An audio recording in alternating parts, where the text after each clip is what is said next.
Hola mis apreciados amigos, bienvenidos a la lección 10. La Biblia contiene un registro confiable del mundo desde sus orígenes hasta el fin futuro. Ella parte desde la creación y sigue ininterrumpidamente en el tiempo hasta la recreación final, cuando Dios hará nuevas todas las cosas, de acuerdo con Apocalipsis 21:5. La Biblia data los inicios de la historia desde la creación, cuando el Dios de amor estableció el contacto cara a cara con la familia humana, hasta que se cumpla el propósito final de su gracia, descrito en Apocalipsis 21:3.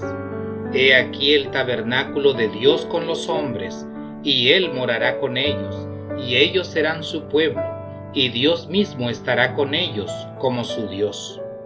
Solo la Biblia puede proporcionar la historia verdadera de la creación. Solo ella puede rastrear los orígenes de la humanidad, mostrar el desarrollo de la historia y su desenlace hasta la gran consumación final. Solo la Biblia puede hacer esto, porque su autor es el Señor de la historia, el cual ha prefijado el orden de los tiempos, según Hechos 17:26. La frase orden de los tiempos en griego es prostelagmenoi kairos, que significa tiempos señalados o tiempos determinados.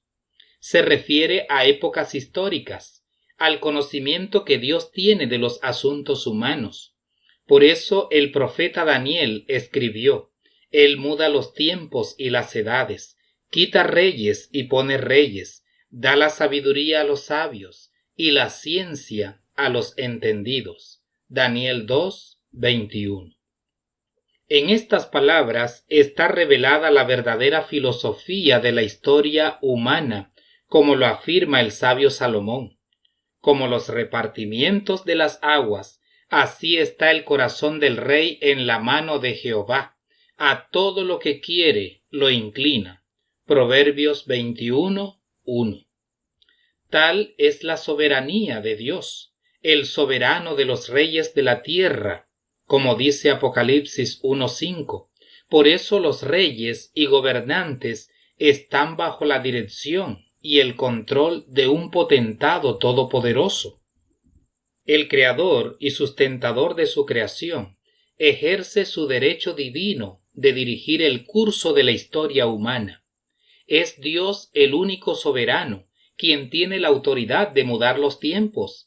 Es Él quien rige el destino de las naciones. El mismo Nabucodonosor reconoció la soberanía del Altísimo cuando declaró: todos los habitantes de la tierra son considerados como nada, y Él hace según su voluntad en el ejército del cielo y en los habitantes de la tierra, y no hay quien detenga su mano y le diga: ¿qué haces? Daniel 4:35. Nuestro Dios es omnisciente, todo lo sabe. Además, su presciencia o conocimiento anticipado le permite ordenar la historia de acuerdo con su voluntad y propósito. Como señala la sierva del Señor, nada puede suceder en cualquier parte del universo sin el conocimiento de aquel que es omnipresente. Ni un evento de la vida humana es desconocido a nuestro Hacedor. La fe por la cual vivo, página 63. Ciertamente, como dijo Ana en su poema de exaltación y gratitud, porque el Dios de todo saber es Jehová. Primer libro de Samuel 2:3. Dios lo conoce todo, tiene el control, Él es soberano, y las obras poderosas de su creación proclaman la grandeza de su fuerza y el poder de su dominio, como dice Isaías 40:26. Por consiguiente, Dios es capaz de ordenar la historia y revelarla, como lo ha hecho mediante su palabra, a través de las profecías bíblicas. Por eso el don profético explica: la Biblia es la historia más antigua y abarcante que poseen los hombres. nació de la fuente de la verdad eterna, y una mano divina ha preservado su pureza a través de los siglos. Ilumina el lejano pasado en el cual en vano trata de penetrar la investigación humana. Solamente en la palabra de Dios contemplamos el poder que puso los cimientos de la tierra y extendió los cielos. Tan solo en ella hallamos un relato auténtico del origen de las naciones. Únicamente en ella se da una historia de nuestra raza, libre de prejuicio u orgullo humanos. En los anales de la historia humana, el crecimiento de las naciones, el levantamiento y la caída de los imperios parecen depender de la voluntad y las proezas del hombre.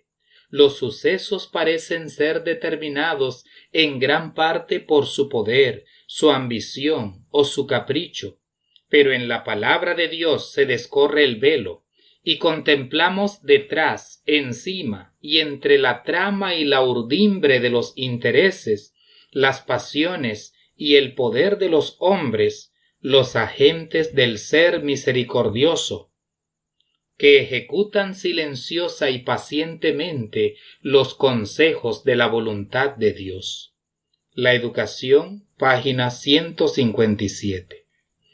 La palabra de Dios debe ser la máxima autoridad en todo asunto o tema que ella aborda, no solamente en cuestiones morales y espirituales, sino también en sus enseñanzas relacionadas con la historia, la arqueología y la ciencia.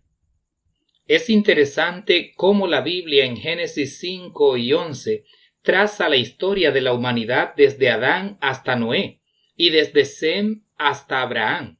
De acuerdo con la cronogenealogía de Génesis 5, desde Adán hasta el año 600 de la vida de Noé, cuando ocurrió el diluvio, transcurrieron unos 1656 años. Y desde Sem hasta la muerte de Abraham hay unos 427 años, lo que nos llevaría desde Adán a Abraham a un poco más de 2000 años. Aunque es difícil establecer el número exacto de años desde Adán hasta nuestros días, es evidente que los datos bíblicos cronológicos que proporcionan las genealogías de Génesis nos permiten rastrear nuestros orígenes no más allá de los 4000 años antes de Cristo. La sierva del Señor, refiriéndose a la muerte de Cristo que ocurrió en el año 31 de la era cristiana, como el cumplimiento de los sacrificios inaugurados por Adán y Eva, declara: con el gran sacrificio ofrecido en el Calvario, terminó aquel sistema de ofrendas que durante 4000 años había prefigurado al Cordero de Dios. Conflicto de los Siglos, página 328. Y si desde la muerte de Cristo en el año 31 de la era cristiana hasta nuestros orígenes puede haber 4000 años, entonces desde el año 31 hasta nuestros días han transcurrido casi 2000 años. Por eso el espíritu de profecía afirma: los geólogos infieles aseguran que el mundo es mucho más antiguo de lo que el registro bíblico indica. Rechazan el testimonio de la Biblia, debido a que contiene elementos que para ellos no son evidencias tomadas de la misma tierra, de que el mundo ha existido durante decenas de miles de años. Y muchos que profesan creer la historia bíblica se desconciertan porque no pueden dar razón acerca de cosas maravillosas que encuentran en la tierra, observadas desde el punto de vista de que la semana de la creación tuvo solamente 7 días literales y que el mundo actualmente no tiene sino alrededor de 6000 años de edad. Libro devocional Exaltad a Jesús, página 46. La historia que describe la Biblia desde la creación y los orígenes de la humanidad es auténtica y veraz. En aproximadamente casi unos 6000 años, el mundo ha visto el desarrollo y recorrido de la historia ordenada por el Eterno, quien tiene el control y el destino del planeta en sus manos. En el principio Dios creó los cielos y la tierra, y dio origen a la vida, salvó a Noé y a su familia del diluvio universal, llamó a Abraham para fundar una nación que llevara luz a las naciones, libró a su pueblo del cautiverio egipcio, escribió su ley en 2 tablas de piedra, envió mensajeros para guiar y conducir a sus hijos a través del desierto, y luego lo estableció en la tierra de Canaán. Finalmente envió a su Hijo Jesucristo para ejecutar su plan de salvación, y de esta manera dividió la historia para siempre en un antes y después de Cristo. Esta semana hemos llegado a la lección 10, la Biblia como historia.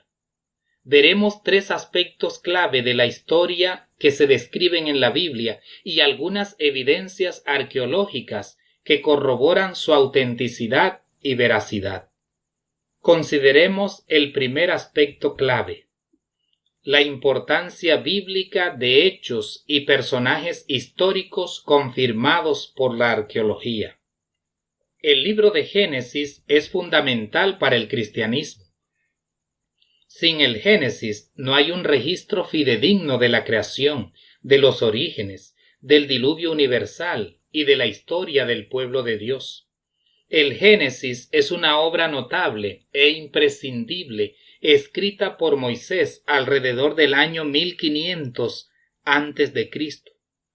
Sin embargo, muchos críticos, entre los que se cuentan historiadores, eruditos e investigadores, ponían en tela de juicio el hecho de que los hebreos hubieran desarrollado el arte de escribir en el tiempo de Moisés. Afirmaban que hasta el siglo IX no existía evidencia histórica que corroborara este hecho. Por lo tanto, dudaban de la autenticidad del libro de Génesis, así como también del resto de las escrituras. Sin embargo, el azadón del arqueólogo ha confirmado el registro bíblico a la luz de registros históricos. En Tel Mardit, la antigua ciudad de Ebla, en Siria, se encontraron 14.000 tabletas y fragmentos de adobe inscritos que datan por lo menos del año 2300 a.C. Las tabletas de Ebla y otros hallazgos datan de épocas anteriores a Moisés, así como también bibliotecas completas descubiertas en ese lugar. Es impresionante que las tabletas de Ebla se refieren a la historia de una creación y un diluvio. Mencionan nombres y lugares bíblicos como Esaú, Abraham, Israel, Sinaí y Jerusalén. Y algo extraordinario y sorprendente: esas tabletas mencionan las ciudades de Sodoma y Gomorra. Estos descubrimientos arqueológicos confirman que el libro de Génesis es auténtico y revelan que la palabra de Dios no miente. Por eso, con justa razón, el salmista dijo: «La suma de tu palabra es verdad». Salmo 119, 160. San Pablo llamó a las Escrituras la palabra de verdad, de acuerdo con 2 Timoteo 2:15, y Cristo afirmó acerca de la palabra: «Tu palabra es verdad». San Juan 17:17. Hoy más que nunca, racionalistas, científicos y la alta crítica cuestionan el texto bíblico y sostienen que muchas historias, personajes y eventos que menciona la Biblia son mitos, tradiciones judías o leyendas. Por ejemplo, la historia de José, un joven vendido como esclavo a los egipcios, es clave para la construcción de la historia del pueblo de Israel. Su estadía en Egipto como gobernador fue la razón por la cual la familia de Jacob se trasladó a ese país, donde se convirtió en una nación que 400 años más tarde sería liberada por la nación por la mano poderosa de Dios. Las plagas de Egipto, el cruce del Mar Rojo y las otras obras poderosas de Dios en favor de su pueblo hasta conducirlo a Canaán son clave para esclarecer la historia de la nación hebrea. Sin embargo, muchos escépticos e historiadores sostenían que la historia de José en Egipto como un esclavo que de la prisión pasó al palacio real para convertirse en el gobernador de un imperio poderoso no era más que un simple relato mitológico. Se mofaban del registro bíblico de los 7 años de hambruna en Egipto, calificándolo de ficción barata. Argumentaban que un extranjero como José, un odiado pastor de ovejas semita, jamás podría haber ocupado una posición eminente en Egipto. No obstante, la arqueología ha demostrado que inscripciones esculpidas en una roca cerca de la primera catarata del río Nilo se puede leer el siguiente fragmento: yo juntaba maíz, vigilaba durante la siembra, y cuando vino un hambre que duró muchos años, yo distribuía maíz. La inscripción continúa diciendo: el Nilo no se ha desbordado por un periodo de 7 años, no ha habido herbaje, se construyeron lugares para almacenaje, todo lo que había en ellos ha sido consumido. La arqueología y la Biblia, página 306. También, como reminiscencia del pasado en relación a los sueños de Faraón, se ha descubierto una pintura al fresco en una tumba egipcia que asemeja a 7 vacas gordas y 7 flacas. Además, al analizar la historia antigua, hallamos que los hicsos, de origen semítico, destronaron a la dinastía egipcia y gobernaron por un periodo de 235 años, desde aproximadamente 1780 a.C. hasta 1545 a.C. Estos invasores establecieron su propia línea faraónica y gobernaron el país. Si ellos mismos eran extranjeros odiados, es lógico y razonable que confiaran en José, quien también era de origen semita. El periodo histórico de gobierno de los hicsos en Egipto concuerda perfectamente con la historia de José. Una vez más, la arqueología ha confirmado el relato bíblico, dando fe de que sus declaraciones son ciertas. De acuerdo con la Biblia, David fue el máximo rey y héroe militar de la nación hebrea.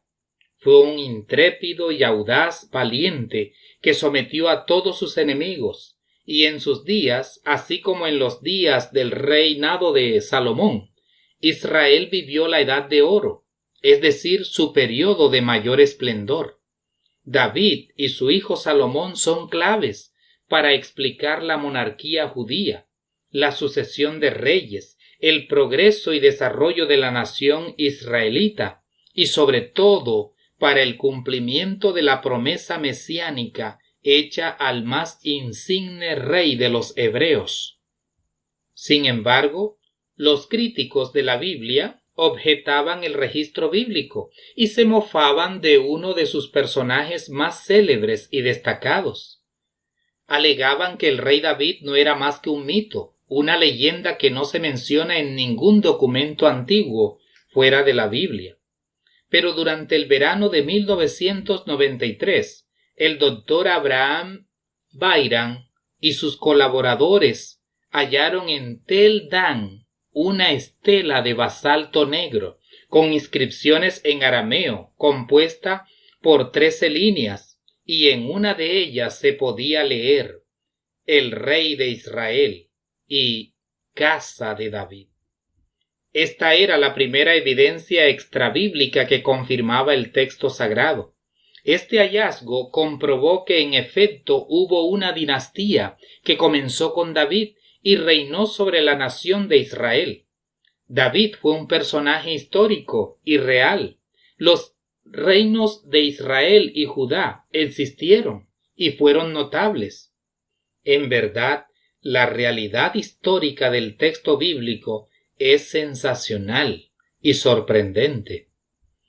El profeta Isaías, en el capítulo 20, el versículo 1, menciona el nombre de Sargón, rey de Asiria.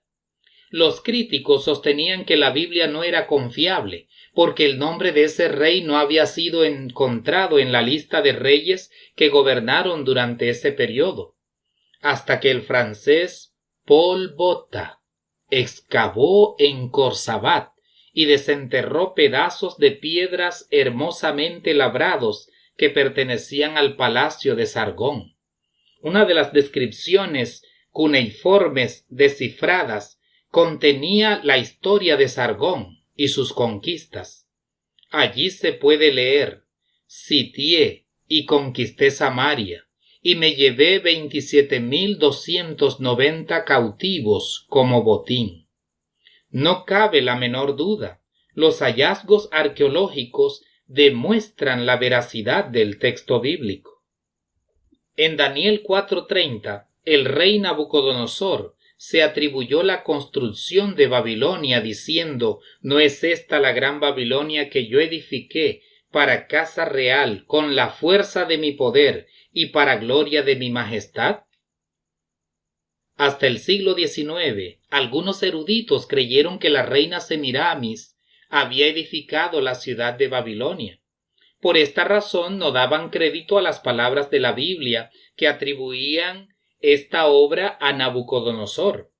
Pero en 1899, Roberto Koldewey excavó las antiguas ruinas de Babilonia y desenterró miles de ladrillos quemados al horno de las paredes y templos de la ciudad. Todos tenían el sello del rey Nabucodonosor. Los arqueólogos de Babilonia también encontraron una tabla cuneiforme, donde se hace referencia a los logros del rey Nabucodonosor.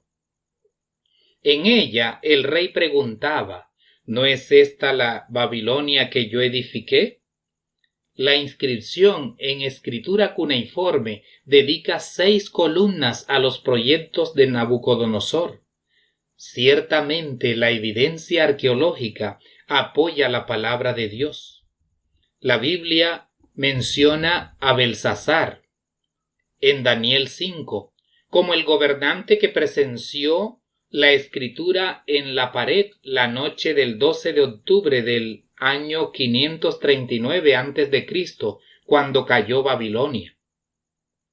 Nabonido había sucedido a Nabucodonosor en el trono y encargó el reino a su hijo Belsasar mientras se retiraba a Tema por 10 años. Los críticos de la Biblia argumentaban que el texto bíblico no era confiable, porque no había ningún registro fuera de la Biblia acerca de Belsasar como uno de los gobernantes de Babilonia. No obstante, tabletas de barro descubiertas por arqueólogos afirman que el reino fue confiado a Belsasar. El texto reza así: y en cuanto a Belsasar, el hijo encumbrado, el renuevo de mi cuerpo, pon en su corazón la adoración de la sublime deidad, que no dé lugar al pecado, que se sienta satisfecho con la abundancia de la vida y que la reverencia de la gran divinidad more en el corazón de Belsasar, mi primogénito favorito.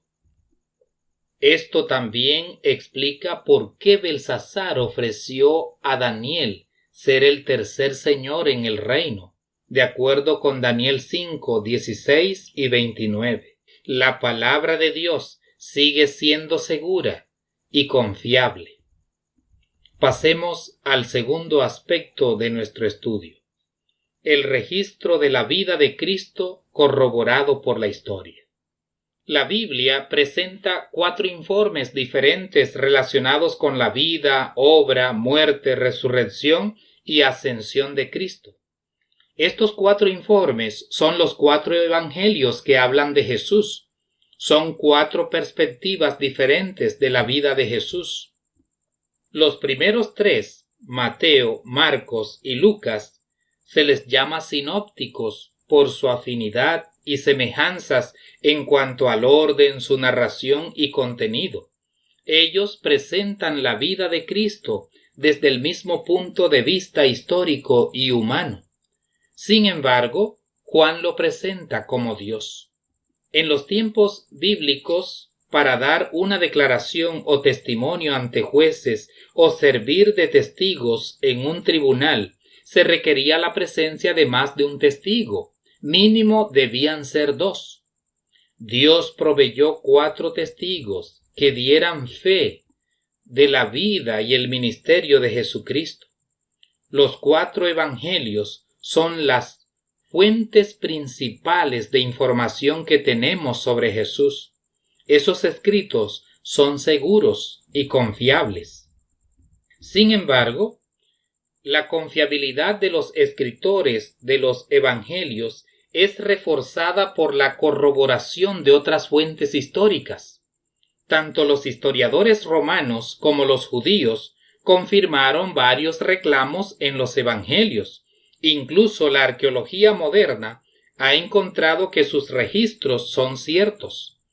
Por ejemplo, los historiadores grecorromanos, tales como Plinio el Joven, Suetonio, Tácito y Julio Africano, se refirieron a datos básicos de la vida de Jesús, como su muerte por crucifixión y su influencia perdurable. Josefo, el historiador judío del siglo I, sostiene que Jesucristo existió y que tuvo un grupo de seguidores. El historiador romano Tácito escribió sobre la condena de Jesús en la época en la que Poncio Pilato era prefecto de la provincia romana de Judea y Tiberio era el emperador del Imperio Romano. Plinio el Joven escribió que en el norte de Turquía los cristianos adoraban a Jesús como a un dios. Incluso el Talmud judío menciona que Jesús existió. La arqueología también da fe de que Poncio Pilato es un personaje histórico. Por supuesto que Poncio Pilato gobernó Judea en el periodo en que Cristo fue llevado ante las autoridades romanas para ser condenado. En 1961, los arqueólogos descubrieron una piedra que contenía una inscripción con el nombre de Poncio Pilato, el prefecto romano. Era una dedicatoria de Poncio Pilato a Tiberio, el emperador de Roma. No cabe la menor duda, los gobernantes romanos que menciona la Biblia como Augusto César, en Lucas 2:1, Tiberio César, en Lucas 3:1, Poncio Pilato, también en Lucas 3:1, y Herodes, en Lucas 3:1, fueron reales. Son personajes históricos. En el juicio condenatorio de Cristo, antes de ir a la muerte, intervinieron hombres como Caifás, el sumo sacerdote, y Pilato, el gobernador de la provincia de Judea. En ese tiempo era Tiberio, el emperador. Es importante notar que la historia recuerda a los emperadores Julio César, Augusto César, a Nerón, pero la figura del imperio romano más evocada en la historia es la de Poncio Pilato.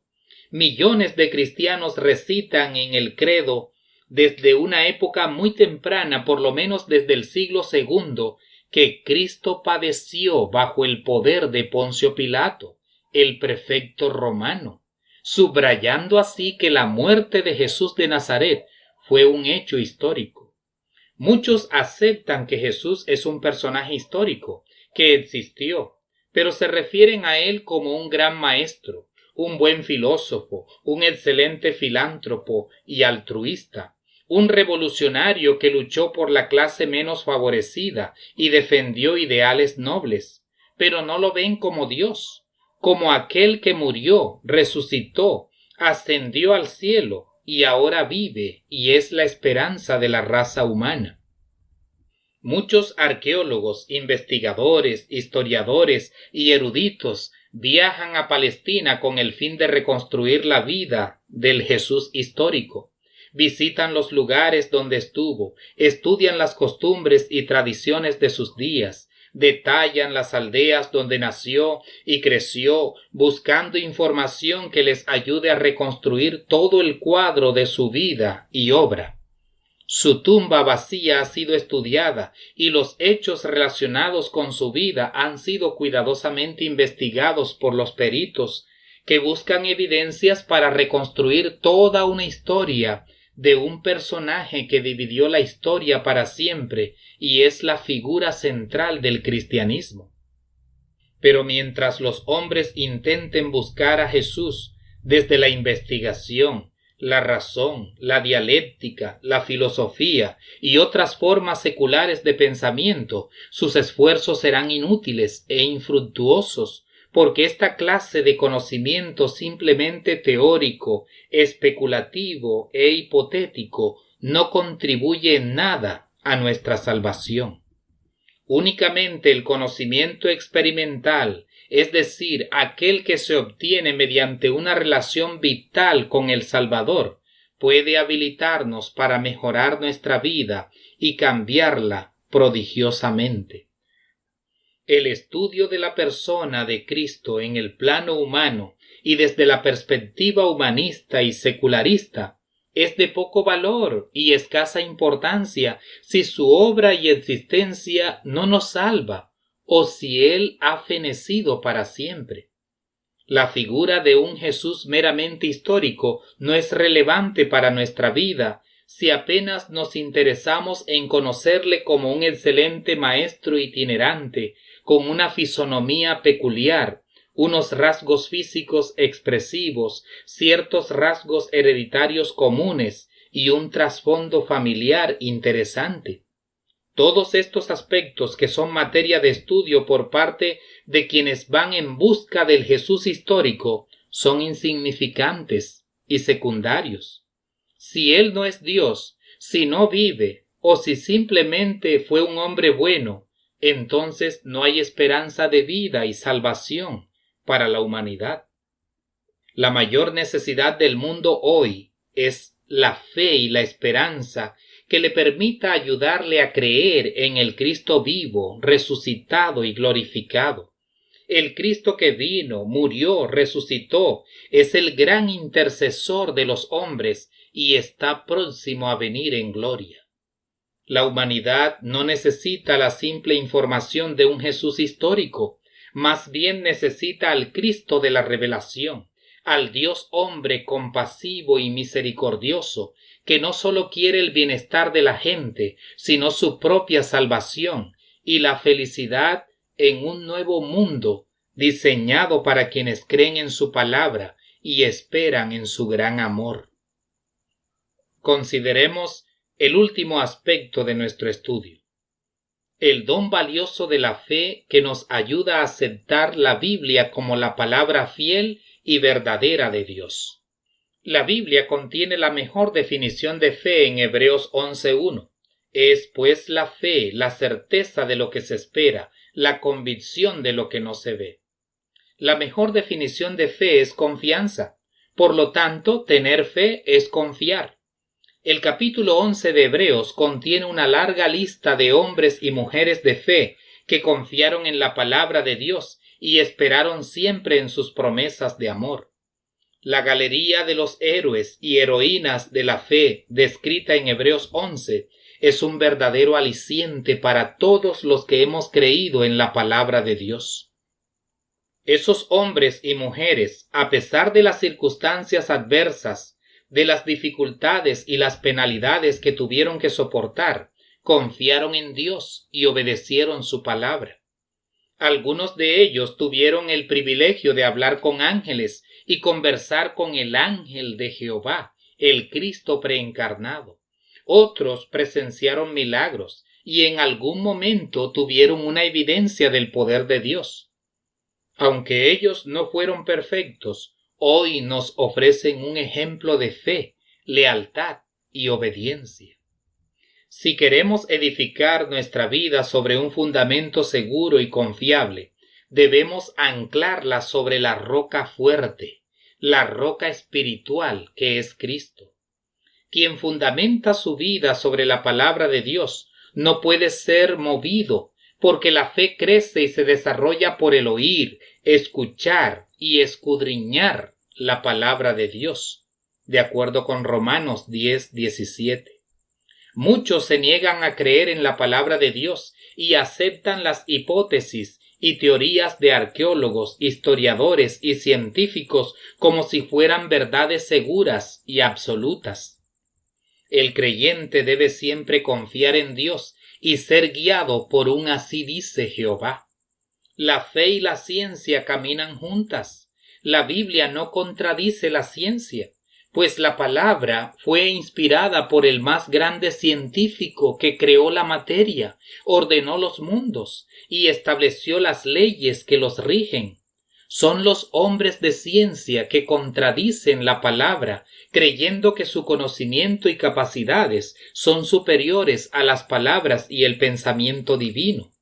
Por eso Dios dice en su palabra: porque mis pensamientos no son vuestros pensamientos, ni vuestros caminos mis caminos, dijo Jehová.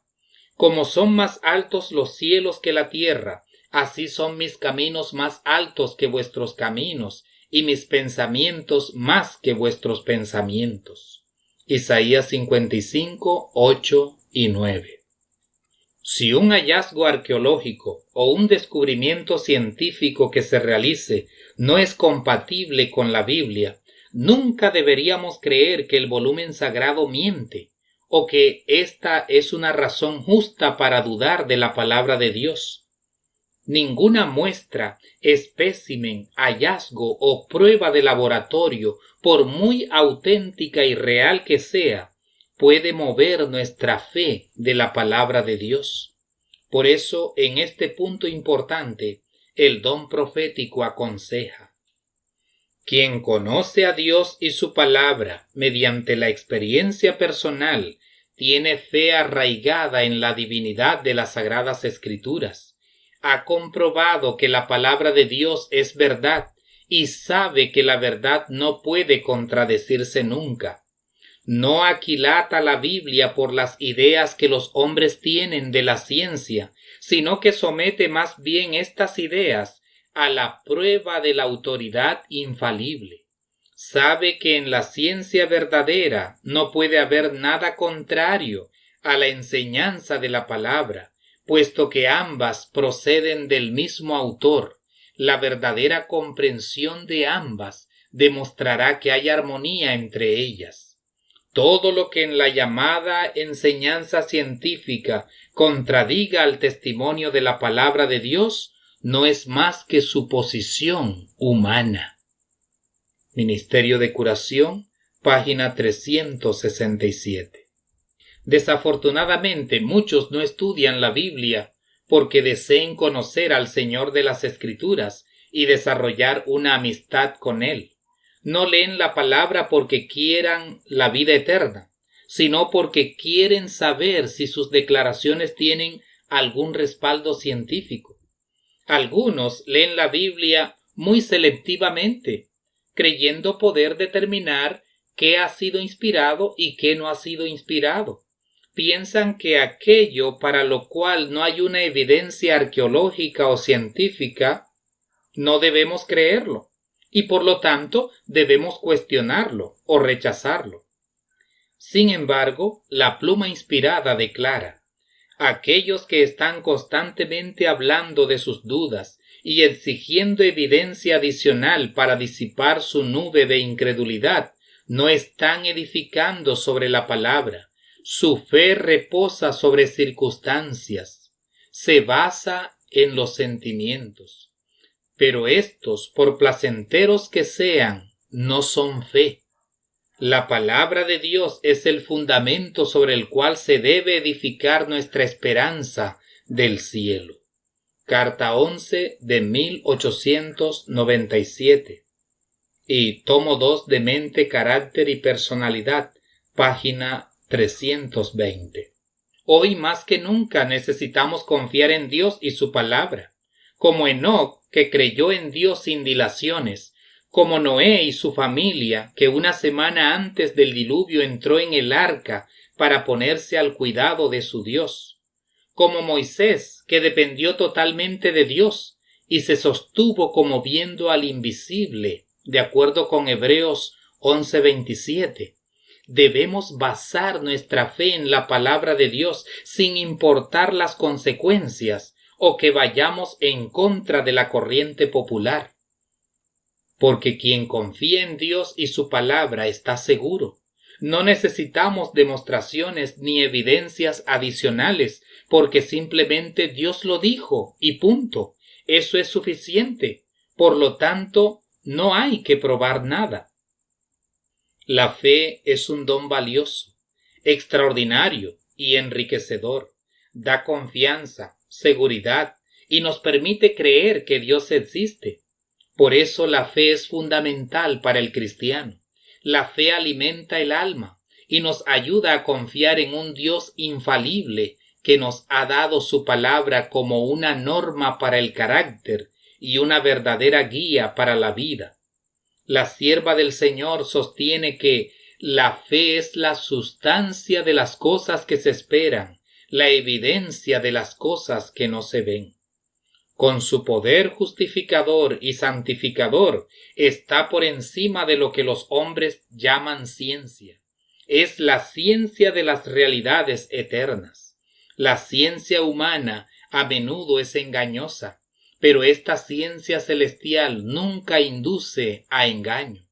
Es tan simple que un niño puede entenderla, y sin embargo, los hombres más sabios no pueden explicarla. Es inexplicable e inconmensurable, más allá de toda expresión humana. Review and Herald, 3 de noviembre de 1904, y en los lugares celestiales, página 53. En conclusión, podemos señalar que la Biblia contiene importantes historias, hechos y personajes que han sido confirmados por la arqueología. Las muestras de estos hallazgos dan fe de que el texto bíblico es preciso, exacto y auténtico.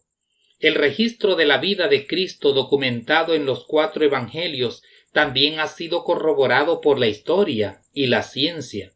Jesús fue un personaje histórico, y quienes le rodearon y gobernaban en esa época el Imperio Romano fueron personajes históricos que existieron. La historia y la arqueología dan muestras de ello y presentan evidencias contundentes que son lógicas, coherentes con el texto bíblico y también son abrumadoras. Y por último, solo el don valioso de la fe nos puede ayudar a aceptar la Biblia como la palabra fiel y verdadera de Dios. Aunque no existieran evidencias arqueológicas y pruebas científicas que demostraran la veracidad y autenticidad de las Escrituras, deberíamos confiar en el texto sagrado. Ella es la palabra de Dios, la misma que nunca falla, la misma que siempre se cumplirá. Por eso el Salvador dijo: el cielo y la tierra pasarán, pero mis palabras no pasarán. Mateo 24:35. Jesús afirmó que los cielos atmosféricos y la superficie de la tierra sufrirán cambios fundamentales, pero la palabra de Dios se cumplirá plenamente. La política, los sistemas de gobierno, las decisiones de los gobernantes y los programas de los más encumbrados personajes de la tierra pueden cambiar, pero los principios divinos están firmes para siempre, porque Dios no cambia. Lo que la palabra de Dios ha dicho sobre los orígenes, la historia de la humanidad, el plan de salvación, la segunda venida y el fin del mundo son una realidad. Esta palabra es segura y confiable, como afirmó Pedro. Tenemos también la palabra profética más segura, a la cual hacéis bien en estar atentos, como a una antorcha que alumbra en lugar oscuro, hasta que el día esclarezca y el lucero de la mañana salga en vuestros corazones. Segunda Pedro 1:19. Nuestra fe debe reposar sobre la palabra de Dios. Ella está por encima de toda ciencia y conocimiento terrenal. Su luz continuará iluminando nuestra vida hasta el día perfecto, cuando Jesús aparezca en gloria. Que Dios te bendiga y te ayude a confiar en su santa y divina palabra. Oremos. Padre amado, te agradecemos por tu palabra, el más grande libro de ciencias que jamás se haya escrito. Gracias porque ella contiene el más hermoso de todos los temas de la vida, la ciencia de la salvación. Ayúdanos a confiar en esa palabra inspirada y en lugar de creer antes a filósofos, científicos y geólogos, permite que podamos creer y aceptar un así dice Jehová. Que nuestra fe cada día se pueda apuntalar en tu palabra y que nada ni nadie nos puedan mover de ella. Te lo pedimos en Jesús. Amén.